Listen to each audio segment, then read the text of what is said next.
Supreme court के 5 जज, उनकी बेंच, और उन्होंने एक ऐसी टिप्पणी की है, कायदे से इस चीज को बीजेपी को देखना चाहिए कि आप संवैधानिक पदों पर बैठे हुए लोगों से क्या करवा रहे हैं। सुप्रीम कोर्ट के 5 जजों ने कहा है कि आपकी मनमर्जी से सरकारें नहीं चलेंगी। आप राज्यपाल के कंधे पर जिस तरीके से, ये लाइन उन्होंने कही नहीं है लेकिन लबोलवाब यही कि उनके कंधे पर, राज्यपालों के कंधे पर बंदूक रख करके जिस तरीके से चला रहे हैं, ऐसे निर्वाचित सरकारों को आप रोक नहीं सकते हैं। इतनी बड़ी टिप्पणी निकल करके सामने आई है सुप्रीम कोर्ट से।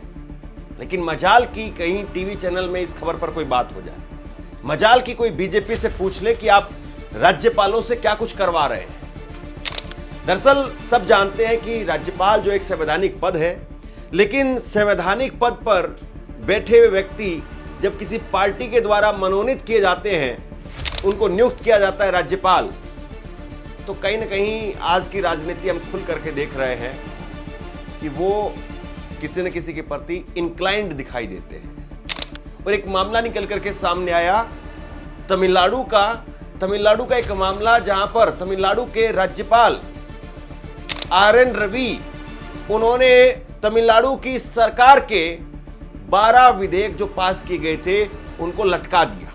तमिलनाडु की सरकार ने 12 विधेयक पास किए, विधेयक वो भेज दिए राज्यपाल के पास में कानून बनाने के लिए, लेकिन राज्यपाल ने उनमें से 10 विधेयकों को वापसी भेज दिया और 2 विधेयकों को राष्ट्रपति के पास में भेज दिया। प्रक्रिया यह है कि अगर कोई भी सरकार राज्यपाल के पास में किसी विधेयक को भेजती है, किसी बिल को भेजती है, तो राज्यपाल या तो उसको मंजूरी दे देंगे, या उसकी मंजूरी को रोक देंगे, या उस पर पुनर्विचार के लिए वो वापसी विधानसभा के अंदर भेज देंगे, या फिर उसको राष्ट्रपति के पास में भेज देंगे। लेकिन लटका करके आप उस पर कुंडली मार करके बैठ जाएं, ये ठीक नहीं है। ये सुप्रीम कोर्ट ने कहा है और 5 जजों की बेंच ने कहा है।